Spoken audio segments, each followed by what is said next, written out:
अपरिचित। Piccadilly circus की उस मशहूर कामदेव की मूर्ति के नीचे एक रात मैं दत्त का इंतजार कर रहा था। राज्याभिषेक में अभी एक हफ्ता बाकी है, पर अभी से पहचाने हुए लंदन को पहचान पाना मुश्किल है। भीड़ के धक्कों की वजह से फुटपाथ पर खड़े रहना भारी पड़ रहा है। दत्त पिछले 4 साल से विलायत में है, पर अब तक उसे समय की कद्र करना नहीं आया। उस पर मन ही मन गुस्सा आ रहा है। अब आएगा तो कहेगा कि एक सहेली उसे आने ही नहीं दे रही थी। चूंकि मुझे वादा किया था, इसलिए किसी तरह जबरदस्ती चला आया। कल फिर उसे मनाने की बारी आएगी और न जाने क्या क्या बातें। रोज सुन सुन कर ये सब मुझे रट गया है। कभी कभी शक होता है कि वह झूठ बोल रहा है, पर अगले ही पल लगता है कि बिना निजी अनुभव के क्या कोई अपनी प्रेमिकाओं का इतना बारीक और पक्का ब्यौरा दे सकता है। दत्त अमीर बाप का बेटा है, बैरिस्ट्री की पढ़ाई कर रहा है। 4 साल पहले विलायत आया था, पर सारी परीक्षाएं पास करना उसके बस की बात नहीं रही। तुम उससे कोई भी कहानी शुरू करो, वो उसमें लड़कियों का जिक्र और प्यार की दुनिया में अपनी जीत के अनगिनत किस्से ले ही आएगा। जहां तक मैं समझा हूं, प्यार में जीत का मतलब उसके लिए बस इतना है कि किसी ताजा जान पहचान वाली महिला के साथ रेस्टोरेंट में देर तक बैठकर खाना और उसके बाद समय मिले तो बड़ी सड़क पर उसके साथ थोड़ी देर टहलना। इसी बात को लेकर उसकी इतनी लंबी लंबी गप्पे और उछल कूद होती है। फिर भी इस बात से मना नहीं कर सकता कि उसकी ये कहानियां आजकल मुझे बुरी नहीं लगती। इंग्लैंड आने के बाद से मैं इतना आजाद और बेफिक्र पहले कभी नहीं रहा। अब पढ़ाई का कोई बोझ सिर पर नहीं है। जिस डॉक्टरेट की डिग्री के लिए यहाँ आया था वो मिल चुकी है। परीक्षा में अच्छा करने के बाद अब ज़मीर थोड़ा ढीला हो गया है। घर से झूठ बोलकर पैसे मंगवाए और राज्याभिषेक देखने के लिए यही रुक गया। करीब 3 साल हो गए मुझे इस देश में, पर इतने समय तक पढ़ाई की जिम्मेदारी सिर पर रहने की वजह से मैं इस देश का लुत्फ बहुत ही कम उठा पाया हूँ। लोगों से बस ऊपरी जान पहचान हुई, पर दोस्ती नहीं जम पाई। सच कहूँ तो मुझमें लोगों से घुलने मिलने की काबिलियत ही नहीं है। उस बूढ़ी मकान मालकिन के अलावा किसी और अंग्रेज महिला से बात करने का मौका मुझे नहीं मिला। न मुझे नाचना आता है, न खेल कूद में दिलचस्पी है, और न ही मैं किसी रईस का बेटा हूँ। मुझ जैसे इंसान को भला यहाँ नई जान पहचान बनाने का मौका कैसे मिलता? तभी तो आजकल दत्त जैसे लोगों की टोली में शामिल होने की कोशिश कर रहा हूँ। मुझ जैसे अनाड़ी को सिखा पढ़ाकर थोड़े ही समय में चालाक बनाने की उसकी कोशिशों में कोई कमी नहीं है। दत्त उसे ही अपना दोस्त मानता है जो उसके सब कुछ जानने वाले अंदाज को चुपचाप स्वीकार कर ले। मुझसे 1 साल पहले विलायत आने के नाते वो खुद को हर मामले में मुझसे ऊंचा समझता है, और चूंकि मैं बिना किसी विरोध के उसकी श्रेष्ठता मान लेता हूं, इसलिए वो मुझ पर इतना मेहरबान रहता है। दत्त के आने का अब भी कोई नामो निशान नहीं है। मैंने एक अखबार खरीदा। राज्याभिषेक की धूम की वजह से और कुछ न सही, पर रोशनी की चकाचौंध जरूर बढ़ गई है। अखबार पढ़ने में कोई तकलीफ नहीं हो रही। बड़े बड़े अक्षरों में लिखा है, राज्याभिषेक, राज्याभिषेक, राज्याभिषेक। अखबार में इसके अलावा और कोई खबर ही नहीं है। स्कॉटलैंड यार्ड के बड़े अफसरों के बीच लंदन में सुरक्षा और शांति बनाए रखने के लिए लंबी चर्चा। टिलबरी डॉक पर ऑस्ट्रेलिया से राज्याभिषेक के लिए आई पुलिस की टुकड़ी के साथ हमारे प्रतिनिधि की मुलाकात। अपराधियों के लिए राज्याभिषेक का समय बिल्कुल भी आसान नहीं होगा। पुलिस का मानना है कि कनाडा का नामी हीरा चोर रॉबर्टसन शायद राज्याभिषेक के मौके पर इंग्लैंड आया है। तभी पीछे से आवाज आई कि क्या मैंने देर कर दी। लीजा किसी भी तरह। दत्त आ गया। वो अपनी घड़ी देख रहा है। लीजा की कहानी को अभी खत्म कर देना ही ठीक है। मैंने कहा कि नहीं नहीं, कोई देर नहीं हुई, मैं भी बस अभी आया हूं। चलो, हमें सामने वाले कॉर्नर हाउस रेस्टोरेंट में जाना था। खाने की ट्रे लेकर हम एक मेज पर बैठ गए। दत्त बोला कि देख रहा हूं नया सूट बनवाया है। मैंने कहा कि हाँ, देश लौटने से पहले एक बनवा लिया। दत्त मुस्कुराकर बोला कि समझ गया भैया, राज्याभिषेक के मौके पर काम आएगा। अच्छा ही किया। अनजान लड़कियों से जान पहचान बढ़ानी हो तो अच्छे दर्जी का सिला हुआ सूट ही यहाँ का शुरुआती पासपोर्ट है। मैंने कहा कि नहीं नहीं, उस वजह से सूट नहीं बनवाया, और मेरी जैसी सूरत पर चाहे कितना भी महंगा सूट पहन लूं, कोई लड़की मुड़कर भी नहीं देखेगी। ये तुम्हारी गलत धारणा है। अच्छे कपड़े इंसान का चेहरा बदल सकते हैं। किसी साधारण सी लड़की को रानी के कपड़े पहना दो, देखोगे कि वो बिल्कुल रानी जैसी दिखने लगेगी। पर हाँ, कपड़े किसी अच्छे दर्जी के यहाँ के सिले हुए होने चाहिए। इस देश में रहते रहते अब मुझे ऐसी परख हो गई है कि कपड़ों की काटछांट और सिलाई का अच्छा बुरा देखते ही समझ जाता हूँ। जब बनवाया ही था तो थोड़ा और खर्च करके किसी अच्छी दुकान से क्यों नहीं बनवाया। मेरी कमीज के अंदर ऑस्टिन रीड की दुकान का नाम लिखा है। अपनी हैसियत से ज्यादा खर्च करके मैंने उसी बड़ी दुकान से ये सूट बनवाया है। जी तो हुआ कि दत्त को वो लेबल दिखा दूं, पर इसमें कोई फायदा नहीं था। ऐसा किया तो आज रात की गप्पे और महफिल ठीक से नहीं जमेगी, बल्कि इंग्लैंड के बारे में अपनी नासमझी को बढ़ाकर बताने में ही वो ज्यादा खुश होगा। इसलिए उसके सवाल को टालते हुए मैंने कहा, जिस दिन मैं पहली बार लंदन आया था उस दिन भी इसी कॉर्नर हाउस रेस्टोरेंट में खाने आया था। एक लंकाशायर हॉटपॉट मंगवा कर क्या फजीहत हुई थी। मैं उस बर्तन को हिलाता डुलाता और उल्टा करता रहा, पर अंदर का माल बाहर ही ना आए। सब मेरी मेज की तरफ देख रहे थे। मुझे तब क्या पता था कि उसका मुंह मैदा या किसी चीज से बंद रहता है और उसे काटकर अंदर की सब्जी निकालनी पड़ती है। दत्त बोला, ये मत सोचना कि तब के मुकाबले अब तुम इनके बारे में बहुत ज्यादा जान गए हो। यहाँ के किसी नामी होटल में तो तुमने एक दिन भी नहीं खाया होगा शायद। उसके कहने का अंदाज ऐसा था जैसे वो खुद बड़े होटलों में खाने का ही आदी है और महज मेरी खातिर आज इस सस्ते रेस्टोरेंट में रोजाना वाला मामूली खाना खाने आया है। मैंने कहा कि तुमने बिल्कुल ठीक कहा, बड़े होटल में खाने के पैसे कहाँ से लाऊंगा। देश में कात्यायनी केबिन में चाय पीने की आदत थी। यहां आज भी इस सस्ते रेस्टोरेंट की चमक धमक देखकर ही मैं हकबका जाता हूं। वो देखो होटल का म्यूजिक, जिस रेस्टोरेंट में खाने के समय महिलाएं पियानो बजाकर सुनाती हूं, उसे भला मैं बुरा होटल कैसे समझ सकता हूं। दत्त ने टोकते हुए कहा, यहां के इन तीसरे दर्जे के पियानो की धुनों को म्यूजिक मत कहो। और गौर किया है कि हर बार बजाने के बाद वह पियानो बजाने वाली महिला ओपेरा की किसी बड़ी डांसर की तरह झुककर सबको सलाम करती है ताकि तालियां मिले। मैंने कहा, उस महिला के हाव भाव देखकर सिर्फ हम ही नहीं बल्कि यहाँ का हर ग्राहक हंसता है। पर मजा देखो, हर कोई समय पर तालियां बजाना भी नहीं भूलता। अजीब है ये अंग्रेज जात। 3 साल में भी मैं इनका मिजाज नहीं समझ पाया। दत्त बोला, ये सब बातें किताबों में नहीं लिखी होती, इन्हें कोशिश करके और बहुत पापड़ बेल कर सीखना पड़ता है। मैंने कहा, हमारे प्रोफेसर कह रहे थे कि असली अंग्रेज चरित्र या तो युद्ध के समय दिखता है या राज्याभिषेक के समय। युद्ध वाला इंग्लैंड देखने का मौका तो नहीं मिला, पर राज्याभिषेक वाला इंग्लैंड तो देख रहा हूं। अंग्रेजों में कुछ नयापन तो नजर नहीं आ रहा, बस सड़कों पर भीड़ पहले से थोड़ी बढ़ गई है। दत्त ने कहा, तुम्हारे प्रोफेसर ने शायद सोचा था कि तुम राज्याभिषेक के समय यहां नहीं रहोगे, इसलिए थोड़ा बढ़ा चढ़ाकर कह दिया। जिस देश में राजा रानी होते हैं वहां राज्याभिषेक के समय लोग जोश में आ ही जाते हैं। इसमें अंग्रेज या जर्मन जैसी कोई बात नहीं है। तुम कह रहे हो कि भीड़ बढ़ी है, पर मुझे तो ऐसा नहीं लगता। क्या आज की भीड़ देखकर कह रहे हो?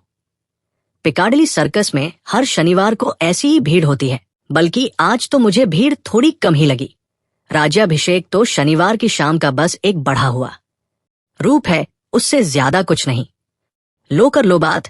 दत्त थोड़ा चिढ़ा हुआ सा लग रहा है। फिर कुछ गलत कह दिया क्या मैंने? शायद मैंने ऐसा कुछ कह दिया जिससे लगा कि मैं उससे ज्यादा जानता हूं। मामला संभालने के लिए मुझे कहना पड़ा, पिकाडिली सर्कस वाले इलाके में मेरा आना जाना कम रहा है। शायद इसीलिए पहले यहाँ की भीड़ पर मेरा ध्यान नहीं गया। इसी रेस्टोरेंट में पहले दिन एक और कांड हुआ था। सुनो बताता हूं। खा पी कर जब बाहर निकल रहा था तो देखा कि दरबान मेरे लिए दरवाजा थोड़ा खोल कर खड़ा है। शान से बाहर निकलने के बाद समझ आया कि वो दरबान नहीं था, बल्कि मेरी ही तरह एक ग्राहक था जो महज तहजीब के नाते मेरे लिए दरवाजा पकड़कर खड़ा था। उसे एक शुक्रिया तक नहीं कह पाया। पहले दिन के इन 2 कांडों की वजह से ही शायद मेरे अवचेतन मन में पिकाडिली सर्कस से बचने की एक कोशिश रही है। तुम तो मनोविज्ञान की दुनिया में चले जा रहे हो। सावधान, थ्योरी सीखते सीखते ही तुम लोगों की जिंदगी गुजर गई। अगर काम में न ला सको तो सूखा मनोविज्ञान सीख कर क्या फायदा? अंग्रेजों की साइकोलॉजी सुनोगे। स्वाभाविक अंग्रेज दरअसल एक असामान्य इंसान है।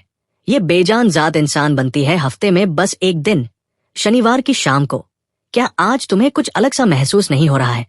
आज सिर्फ शराब खाने, नाच घर, सिनेमा और थिएटर ही भरे हुए नहीं है, बल्कि शनिवार को समाज की पकड़ थोड़ी ढीली होने की वजह से असली अंग्रेज अपनी नकल के पीछे से बाहर निकल आता है। मैं कह रहा था न कि राज्याभिषेक के समय का अंग्रेज शनिवार की रात वाले अंग्रेज का एक बढ़ा हुआ और सुधरा हुआ रूप है। शायद सुधरा हुआ कहना ठीक नहीं होगा, बढ़ा हुआ और बिगड़ा हुआ रूप कहना ही सही रहेगा। और एक बात, मेरा पक्का मानना क्या है जानते हो? राष्ट्रीय खूबी हमेशा औरतों में ढूंढनी चाहिए। शक्ल और लिबास को छोड़ दें तो मर्द हर देश में लगभग एक जैसे ही होते हैं, पर औरतें ऐसी नहीं हैं। कहीं देखोगे औरतें रोकर जीतती हैं तो कहीं हंसकर, कहीं वे ठंडी बर्फ हैं तो कहीं सुलगती आग, कहीं गंभीर है तो कहीं चंचल, कहीं सिर्फ शरीर तक सीमित है तो कहीं जज्बातों से भरी। कहीं देखोगे वे तुम्हें खिलाकर खुश करना चाहती हैं तो कहीं तुम्हारे पैसों पर खाकर तुम्हें खुश करना चाहती हैं। मैं तो किसी भी देश में जाकर औरतों के सिर्फ चलने के अंदाज से बता सकता हूं कि वहां की राष्ट्रीय खूबी क्या है, और अगर आंखों की चमक देख लूं तो फिर बात ही क्या है। मैंने पूछा कि अगर बुर्का पहना हो तो क्या करोगे। वहां न तो आंखों की बिजली दिखेगी और न ही ढीले लिबास के अंदर से चलने का अंदाज समझ आएगा। बुर्का पहनने वाली औरतों के बारे में मुझे कोई दिलचस्पी नहीं है, दत्त ने कहा, और उनमें जानने लायक है ही क्या। बुर्का ही वहां के स्त्री पुरुष के चरित्र की सबसे बड़ी पहचान है। तुमने अचानक बुर्के की बात क्यों छेड़ी? क्या मेरा मजाक उड़ा रहे हो? मैं वाकई औरतों की आंखों की भाषा समझ सकता हूं। क्या तुम्हें यकीन नहीं हो रहा? मैंने कहा, नहीं नहीं, ऐसी बात कौन कह रहा है। मन की छाप आंखों पर पड़ती ही है। तुम्हारी आंखों की भाषा समझने की काबिलियत को जानकर ही तो मैं तुम्हारे साथ घूमता फिरता हूं। दत्त बोला, सब सीख जाओगे भाई। इसी राज्याभिषेक वाले हफ्ते में ही तुम नजरों की सारी भाषा पढ़ना सीख जाओगे। तुमने किताबों में तिरछी नजरों वाली बात तो पढ़ी होगी, पर मैं शर्त लगा सकता हूं कि तुम किसी की नजरों को देखकर ये नहीं पहचान पाओगे कि वे तिरछी हैं या कुछ और। चाहे तुम डिक्शनरी देख देख कर उनका मतलब क्यों न निकाल लो। सारी उम्र की किताबी पढ़ाई से ज्यादा 1 घंटे का तजुर्बा इंसान को बहुत कुछ सिखा सकता है। ये मैं तुम्हें साबित कर दूंगा। अंग्रेजों के राष्ट्रीय चरित्र की बात हो रही थी ना, जैसे हम पंचांग देखकर अपना आना जाना तय करते हैं। इनका भी वैसा ही कुछ मामला है। शनिवार के अलावा हर दिन इनके लिए बुरा है। नीति की बातें करने वालों के लिए शनिवार के अलावा कोई रास्ता नहीं है। और ये जो महाशनिवार यानी राज्याभिषेक है, ये तो बिल्कुल सोने पर सुहागा है। समाज के दस्तूर के मुताबिक उन्हें इस समय एक अस्थायी छूट मिल जाती है, बिल्कुल ट्रैवलर्स लाइक टिकट की तरह। इसी को तुम्हारे प्रोफेसर अंग्रेजों की चारित्रिक खूबी कह रहे थे। राज्याभिषेक के इस शोर शराबे में इन कुछ दिनों के लिए खुद को डुबो दो। यहाँ की हवा को हर पल अपनी सांसों में भरकर अपना बना लो। राज्याभिषेक के इस बेकाबू भंवर में शामिल हो जाओ। तभी तो अंग्रेजों को करीब से जान पाओगे, तभी समझोगे कि ये भी जिंदगी का स्वाद लेना जानते हैं। डरो मत, हिचकिचाने की कोई बात नहीं है। शुचिता की मिसाल महारानी विक्टोरिया के सिंहासन पर बैठने वाला हफ्ता उस जमाने के लंबी कलमों वाले अंग्रेजों ने जिस तरह मनाया था, आज उनके पोते पोतियों के जमाने में उससे कम जोश के साथ ये यज्ञ पूरा नहीं होगा। इस हफ्ते की यादें तुम्हारी जिंदगी की पूंजी बन जाएंगी। मेरा डर भगाने के लिए दत्त ने बाकायदा भाषण देना शुरू कर दिया है। पिछले कुछ मिनटों में राज्याभिषेक के बारे में उसकी राय बदल गई है। मुझे इसमें कोई हैरानी नहीं हुई। उसकी राय तब तक नहीं बदलती जब तक तुम उसकी बात का विरोध कर रहे हो। मैंने बिना किसी हिचकिचाहट के खुद को उसके हवाले कर दिया है। इस बात पर अब दत्त को कोई शक नहीं है। इसीलिए उसे अपने इस अनाड़ी चेले को उपदेश देने की प्रेरणा मिल रही है। उसकी बातों की धारा मेरे कानों में बह रही है। अब वो एक अंग्रेजी कविता की कुछ पंक्तियां सुना रहा है। एक बेरस जिंदगी लेकर ओक का विशाल पेड़ कितने सालों तक जीवित रहता है, पर उससे फायदा क्या। लिली का फूल सिर्फ एक दिन जीता है, पर उसका जीवन सुंदरता के रस से भरपूर होता है। बसंत का वह एक दिन ही काफी है, पर तुम्हें उनसे मिलना होगा, औरतों से बात करनी होगी। हर जगह बात करने का तरीका अलग अलग होता है। जो तरीका नाचघर में काम आता है वो सड़क पर बेकार है। हाइड पार्क में बैठी महिला से जान पहचान बढ़ाने का हुनर किसी रेस्टोरेंट में खाना खा रही महिला के सामने काम नहीं आ सकता, खाना चाहे कितना ही बुरा क्यों न हो। पर इन सस्ते होटलों की एक बड़ी खूबी है कि यहाँ जो लोग खाने आते हैं उनसे बात करना आसान है। इनमें से ज्यादातर शनिवार को प्यार करने के लिए बेताब रहते हैं, और राज्याभिषेक के इस दौर में तो कहना ही क्या। पर इनके बीच से भी तुम्हें सही औरत पहचाननी होगी। वैसी आंखें होनी चाहिए, नजरों की भाषा समझने वाली आंखें। समझना सीखो, जानना सीखो और पहचानना सीखो। बहुत दूर हॉल के कोने वाली एक मेज की तरफ इशारा करके दत्त बोला, वो जो 2 महिलाएं देख रहे हो उनसे जान पहचान की जा सकती है। दत्त का भाषण अब उबाऊ लगने लगा था, पर अब बात सिर्फ समझाने तक नहीं रही, वो सीधे मिसाल देकर दिखाने पर आ गया था। मैं उन दोनों को ठीक से देखने के लिए कुर्सी पर संभल कर बैठ गया। एक ने हरे रंग के कपड़े पहने थे और दूसरी ने गुलाबी। दोनों महिलाएं मुस्कुराते हुए आपस में बातें कर रही थी। खाना लगभग खत्म हो चुका था। अब वे बीच बीच में आसपास की मेजों पर बैठे लोगों को तिरछी नजरों से देख रही थी। शायद अपने मजाक के लिए कोई नया बहाना ढूंढ रही हूं। उनके हाव भाव यहाँ की दूसरी औरतों से मुझे जरा भी अलग नहीं लगे। मैंने दत्त से पूछा, तुम्हें कैसे पता चला? वो इसी सवाल का इंतजार कर रहा था। किसी जासूसी किताब के आखिर में जासूस जिस तरह अपनी दलीलों की कड़ियां एक एक करके पाठकों के सामने रखता है, वैसे ही दत्त ने शुरू किया। पहली बात तो पहनावा देखकर उसने इस बात को इतने संक्षेप में खत्म कर दिया कि मुझे पूछने का मौका भी नहीं मिला कि पहनावे में उसे ऐसी क्या खास बात दिखी। क्या कपड़ों के रंगों में ही कुछ छिपा है? कौन जाने। दूसरी बात, क्या तुमने उनके खाने की डिशेज पर गौर किया था? सस्ते में पेट भरने की कोशिश। गरीब है, वरना यहां आएंगी ही क्यों? छोटे बच्चों की तरह रुक रुक कर खा रही हैं, ताकि स्वाद देर तक बना रहे। गरीब लोग दिल के बड़े उदार होते हैं। मैंने टोकते हुए कहा, शायद भूख ज्यादा नहीं होगी। भूख होती तो फिर गटागट निगल जाती। दत्त बोला, जो कह रहा हूं उसे सुनो। अगर कुछ जानना चाहते हो तो फालतू बहस मत करो, कम से कम अभी तो नहीं। इससे सोचने का सिलसिला टूट जाता है।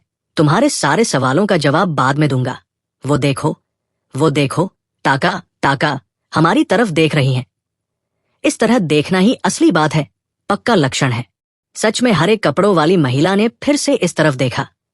वो अपनी सहेली से फुसफुसाकर कुछ कह रही थी। दोनों अपनी प्लेटों पर झुक गई थी। उन्होंने पक्का देखा है, इसमें अब कोई शक नहीं है। दत्त की पारखी नजर है। दत्त बोला, हाँ मुखर्जी, तुम्हें उस दिन एक और बात बताई थी, शायद याद होगी। ऐसे मामलों में 2 की संख्या बड़ी लकी होती है, बड़ी शुभ होती है। वे 2 हैं। ऐसी महिलाएं अकेले बाहर निकलना ठीक नहीं समझती। 2 साथ हों तो कई तरह की सुविधाएं रहती हैं। वो सब तो तुम्हें उस दिन बता ही चुका हूं। वे भी 2 दोस्तों को ही ढूंढती हैं, वरना 2 और 2 4 कैसे मिलेंगे? तुम्हें भी बता दूं कि औरतों से जान पहचान बढ़ानी हो तो खबरदार कभी अकेले मत निकलना, और 3 लोग भी साथ ना हो। इसमें फायदा है भाई, फायदा है। समझदार के लिए इशारा ही काफी है। एक दिन में किसी नए रंगरूट को कितना सिखाया जा सकता है। दत्त की बात अब दिल में बैठ रही थी। उन लड़कियों के इस तरफ देखने के बाद अब दत्त की बातों को बढ़ा चढ़ाकर कही गई गप कहकर टाला नहीं जा सकता था। दत्त बोला, 2 लोग होने का एक बड़ा फायदा यह है कि एक वही बैठे रह सकती है और दूसरी बाहर जा सकती है। दत्त की बात का मतलब ठीक से न समझ पाने की वजह से मैंने उसकी तरफ सवालिया नजरों से देखा। वो चिढ़ गया। दत्त ने झुंझलाकर कहा, और कितना साफ करके समझाऊं? क्या सभ्य समाज की औरतें साइनबोर्ड लगाकर बैठेंगी कि ओ जी मैं तुमसे प्रेम करना चाहती हूं? मामला मेरे लिए काफी सीरियस होता जा रहा था। पर खैरियत रही कि अचानक तालियों के शोर की वजह से दत्त आगे बोल नहीं पाया। पियानो इसी पल रुका था। पियानो बजाने वाली महिला सामने झुककर सलाम करने के अंदाज में खड़ी थी। उसे निराश न करने के लिए हर कोई तालियां बजा रहा था। यहाँ के पुराने ग्राहक तो जैसे इसी का इंतजार कर रहे थे ताकि जी भरकर हंस सके। मेरी नजरें दूर की उस मेज पर हरे और गुलाबी कपड़ों वाली महिलाओं पर टिकी थी। वे भी तालियां बजाते हुए हंस रही थी। आसपास के लोगों के चेहरों को देख रही थी। अब वे पक्का हमारी तरफ भी देखेंगी। मुझे उस वक्त उनकी नजरों का अंदाज गौर से देखना होगा। किसी पक्की उम्मीद में मेरा मन झूम उठा। मैं भी पूरे जोर के साथ तालियों के शोर में शामिल हो गया और हंसने लगा। ताका। वो ताक रही है, हरे कपड़ों वाली महिला मेरी ही तरफ। सिर्फ मेरी तरफ, दत्त की तरफ नहीं। पूरे हॉल में भरे इतने लोगों के बीच और किसी की तरफ नहीं। ये एक नया जोश था। मैं दोगुनी हिम्मत के साथ तालियां बजाने लगा। जब मैं रुका तो देखा कि मेरी अकेली की तालियों की वजह से बहुत से लोग मेरी तरफ देख रहे हैं। कुछ लोग मेरी नजरों का पीछा करते हुए उस हरे कपड़ों वाली महिला को भी देख रहे थे। वो सच में किसी सबुज परी यानी हरी परी जैसी दिख रही थी। अबे, दत्त ने जूते की ठोकर मारकर मुझे सावधान किया। वो अपनी दलीलों के सच साबित होने पर बहुत खुश था और अपने चेले में आए बदलाव को देखकर तो और भी ज्यादा खुश था। ये क्या मामूली बदलाव था। एक नंबर का गपोड़ी समझकर जिस दत्त के पास मैं 1 महीने पहले तक नहीं फटकता था, उसी के सामने मैंने अब सत्येंद्र दत्त की सबुज परी कविता की 2 लाइनें सुना दी। हरा रंग छोड़कर दुनिया के बाकी सारे रंग बेकार हैं, पूरी तरह बेअसर है। दत्त नजरों की भाषा समझता है। मेरी आंखों पर जो हरे रंग का नशा चढ़ा है, इसे समझने में उसने देर नहीं की। हरी परी ने अपनी घड़ी देखी, हमारी तरफ देख रही है। मेरी हिम्मत बढ़ गई थी, इसलिए मैंने अपनी नजरें नहीं हटाई। आंखें मिलते ही उन्होंने अपनी सहेली की तरफ मुड़कर कुछ कहा। दोनों हंस रही थी। कमरे का वह कोना हल्की हरी चमक से जैसे रोशन हो उठा था। गुलाबी के साथ हरा रंग इतना सुंदर जमता है ये मुझे पहले नहीं पता था। हरे पत्तों के बीच गुलाबी फूल तो हमेशा अच्छा लगता है, पर तब नजरों में सिर्फ गुलाबी फूल होता है। हरियाली की तरफ भला कौन देखता है। दत्त मुझे नसीहत दे रहा है। देखा, मैंने कहा था ना, उन दोनों ने आपस में तय कर लिया है कि पहले कौन उठेगी। आज जान पहचान का ऐसा सुनहरा मौका हाथ से मत जाने देना। अपना मन पक्का कर लो। घबराने की कोई बात नहीं है। बात कैसे शुरू करनी है ये पहले से ही सोच लो। भीड़ में अगर धक्का लग जाए तो कहना कि माफ कीजिएगा। राज्याभिषेक के इस मौसम में कितनी भीड़ है या फिर माचिस है, क्या ये पूछकर भी बात छेड़ी जा सकती है? तुम्हारे लिए तो शायद ये कहना सबसे आसान होगा कि कितनी खूबसूरत रात है, ऐसा जताना जैसे ये बात किसी खास के लिए नहीं कही गई है। फिर चेहरे पर मुस्कान लाकर उस लड़की की तरफ देखना। वो यकीनन मुस्कुरा कर तुम्हारी बात का समर्थन करेगी। बस उसके बाद अपनी कहानी शुरू कर देना। भला इतनी बारीकियां भी क्या कोई रटाकर सिखा सकता है? अब और सीखने की जरूरत भी नहीं थी। मैंने अपना मन बना लिया था। दत्त बिल्कुल ठीक कह रहा है। बात की शुरुआत ही सबसे जरूरी है। आगे के शब्द तो अपने आप मुंह पर आ जाएंगे। हरी परी ने अपनी कलाई घड़ी में एक बार फिर समय देखा और अपनी कुर्सी से उठीं। मुखर्जी उठ। दत्त के ये कहने से पहले ही मैं खड़ा हो चुका था। पन्ने जैसी चमक बिखेरती हुई वो हरी परी दरवाजे की तरफ बढ़ रही है। जैसे भी हो उनके करीब पहुंचना ही होगा। अब हिचकिचाने का वक्त नहीं है। चलते चलते मैं पहले एक कुर्सी से टकराया, पर उस वक्त कौन क्या सोचेगा ये सोचने का समय मेरे पास नहीं था। एक हरी रोशनी के घेरे के सिवा मेरी आंखों के सामने से पूरी दुनिया मिट चुकी थी। अब अगर वो सचमुच की हरी परी बनकर पंख फैलाकर उड़ भी जाए तो भी मुझे उसका पीछा करना होगा। किसी की मजाल नहीं जो मुझे रोक ले। हरी परी दरवाजे से बाहर निकल गई। अब मेरे लिए एक एक सेकंड कीमती था। मैं लगभग दौड़ रहा हूं। मेरे आगे वाला सज्जन बाहर निकलते समय दरवाजा पकड़कर खड़ा हो गया ताकि खुले किवाड़ की जिम्मेदारी मेरे हाथों में सौंप सके। शुक्रिया। भले ही मैंने उसे दरबान समझने की गलती नहीं की, पर आज फिर लंदन के उस पहले दिन वाले वाक्य की नकल हो गई। उस भले आदमी का चेहरा कैसा हो गया था ये देखने का समय मुझे नहीं मिला। हरी परी फुटपाथ पर बड़ी तेजी से चली जा रही है। भला इतनी जल्दी जल्दी चलने की क्या जरूरत है? क्या यही यहाँ का दस्तूर है? शायद वह जताना चाहती है कि उन्हें कोई बहुत जरूरी काम है। उन्हें पकड़ने के लिए मेरे पास दौड़ने के सिवा कोई रास्ता नहीं था। मैं बदहवास होकर भागने लगा। वे कामदेव की मूर्ति के पास से गुजर कर दूसरी तरफ के फुटपाथ पर चढ़ गई। मैं भी उनके बिल्कुल करीब पहुंच चुका हूं, पर आखिरी मौके पर मैं फिर से नर्वस हो गया हूं। घुटनों के पास जैसे सब सुन्न पड़ गया है। समझ नहीं आ रहा कि बात कैसे शुरू करूं। माचिस मांगना ठीक नहीं होगा। मैं उनके बगल में पहुंच गया हूं। अब एक पल की भी देरी ठीक नहीं है। मैंने मरता क्यान करता वाले अंदाज में कह दिया, कितनी खूबसूरत रात है। मेरी नजरें उनके चेहरे पर टिकी थी। हरी परी ने बड़ी हैरानी से मेरी तरफ देखा। उनके चेहरे पर हल्की सी मुस्कान थी। उस मुस्कान से वो शायद ये कहना चाह रही थी कि वाकई आज रात बहुत खूबसूरत है। मैं दत्त के बताए मुताबिक उनकी नजरों की भाषा समझने की कोशिश कर रहा हूं। वो मुझे पहचानने की कोशिश कर रही हैं, सवाल कर रही हैं। शायद उन्हें मुझसे किसी और बात की उम्मीद थी। मेरे लजाए हुए लाल चेहरे और उनकी नजरों का तालमेल ठीक नहीं बैठ रहा है। अब कुछ तो कहना ही होगा। माफ कीजिएगा, अगर आपको कोई ऐतराज ना हो तो चलिए कहीं बैठकर थोड़ी देर बातें करते हुए कुछ खाते पीते हैं। अब जाकर उन्हें पूरा मामला समझ आया। उनकी नजरों में अचानक इतनी सख्ती क्यों आ गई? दत्त के सिखाए सारे हिसाब किताब बिगाड़ते हुए हरी परी ने जवाब दिया, मुझे अफसोस है, मुझे अभी बहुत जरूरी काम है। उनकी आवाज बहुत ही शांत और सलीके वाली थी। दत्त ने मुझे एक दिन समझाया था कि बहुत बार इनके ना का मतलब हा ही होता है। क्या ये भी वैसा ही है? अच्छा तो क्या कल दोपहर को अगर आपके पास समय हो?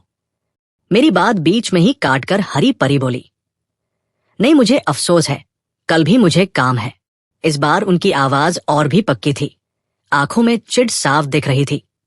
तहजीब के नाते उन्होंने मुस्कुराने की एक नाकाम कोशिश जरूर की, पर वो मुझे ऐसे देख रही थी जैसे किसी मकड़ी या इल्ली को देख रही हूं।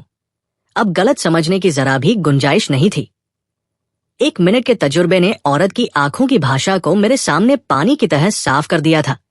उनकी नजरें कह रही थी कि महज तुम एक विदेशी छात्र हो इसलिए मैं पुलिस नहीं बुला रही हूं।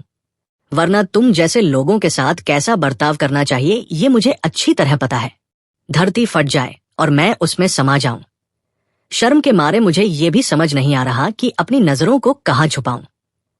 पर वह महिला शालीन थी। मन का गुस्सा बातचीत में जाहिर न हो जाए, इस बात की उन्हें वैसी ही तालीम मिली थी जैसी ज्यादातर अंग्रेजों को मिलती है। मेरी तरफ एक हिकारत भरी नजर डालकर वे मजबूत कदमों के साथ अपनी मंजिल की तरफ बढ़ गई। पलक झपकते ही न जाने क्या हो गया, 6 फुट लंबे 2 आदमी दोनों तरफ से आए और मेरा रास्ता रोककर खड़े हो गए। आखिर ये लोग थे कहाँ? क्या ये उस महिला के प्रेमी थे या कोई करीबी रिश्तेदार, या फिर मेरी ढिठाई देखकर खुद ही आगे आगे 2 राहगीर अंग्रेज जो मुझे सबक सिखाना चाहते थे। डर के मारे मेरा पूरा शरीर थरथर कांप रहा था। अब क्या करना चाहिए ये सोचने की ताकत भी मुझ में नहीं रही। इनसे लड़ने भिड़ने की बात तो सोची भी नहीं जा सकती। वो हुनर तो मुझ में कभी था ही नहीं। पुलिस बुलाने की हिम्मत नहीं थी का, यूं कि मेरा अपना जमीर साफ नहीं था। अभी लोगों की भीड़ मुझे घेर लेगी। जब इन्होंने मुझे पकड़ ही लिया है तो क्या बिना 2-4 हाथ जमाए छोड़ेंगे? सिनेमा में देखा है कि झगड़े के समय अंग्रेज हमारी तरह थप्पड़ नहीं मारते बल्कि घूंसे मारते हैं। नाक पर, मुंह पर और ठुड्डी पर। अपने चेहरे को आने वाली चोट से बचाने के लिए जैसे ही मैंने अनजाने में हाथ ऊपर उठाने की कोशिश की, उन दोनों ने मेरे दोनों कंधों पर हाथ रख दिया।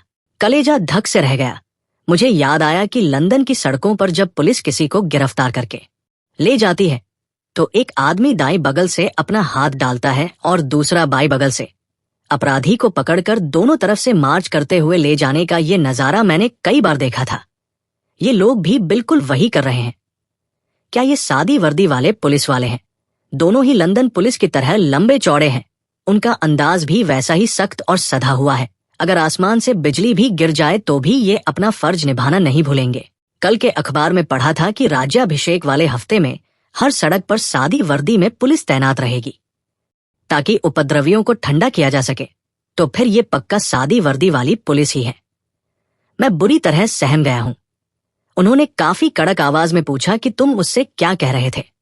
इन्होंने यकीनन सब कुछ देख लिया है। मेरे मुंह से कोई जवाब नहीं निकल रहा। मैं कह रहा था कि शब्द ढूंढने की मेरी वो नाकाम कोशिश अब बेकार हो गई। हरी परी अभी कुछ ही दूर गई थी कि वे ठिठक कर रुक गई। शायद पुलिस वालों की आवाज उनके कानों तक पहुंच गई थी। वे इसी तरफ बढ़ती आ रही हैं। अब खैर नहीं, अब जाकर कसर पूरी हुई। मेरी इस हिमाकत के बारे में वे पुलिस से बढ़ा चढ़ाकर ही कहेंगी। अभी किसी अखबार का फोटोग्राफर मेरी फोटो खींच लेगा और कल सुबह के अखबारों में पिकाडिली सर्कस में भारतीय अपराधी की सनसनीखेज खबर छप जाएगी। भारत के अखबारों में भी खबर जा सकती है। शायद भारतीय हाई कमिश्नर ही घर पर चिट्ठी लिख दें। ऐसी बड़ी मुसीबत में मैं जिंदगी में पहले कभी नहीं फंसा। हरी परी के मुंह पर मुस्कान है। क्या इन दोनों में से कोई उनका प्रेमी है?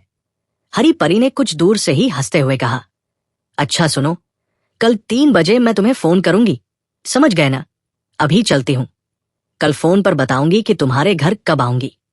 मैं तो सन्न रह गया। पहले मुझे लगा कि वे शायद मेरे सामने खड़े इन दोनों आदमियों में से किसी से कह रही हैं, पर नहीं, उन्होंने तो मुझसे कहा। वे मेरा नाम और पता कुछ भी नहीं जानती। उन्हें मेरे घर का फोन नंबर भला कैसे मिलेगा? एक पल की हैरानी थी, पर अगले ही पल सारा मामला मेरे सामने पानी की तरह साफ हो गया। उन्होंने इन दोनों आदमियों को सुनाने के लिए ये नाटक किया कि मेरी उनसे पुरानी जान पहचान है। अगर वे ऐसा न करती तो आज मेरा बचना नामुमकिन था। वे दोनों लंबे चौड़े जवान मुझसे भी कहीं ज्यादा हैरान थे।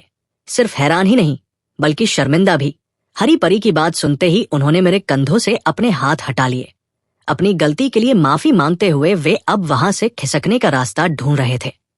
वो अपरिचित महिला रास्ते के मोड़ पर ओझल हो गई है। कामदेव की उस अंधेरी मूर्ति पर अब रंग बिरंगी रोशनी पड़ रही है। समाप्त।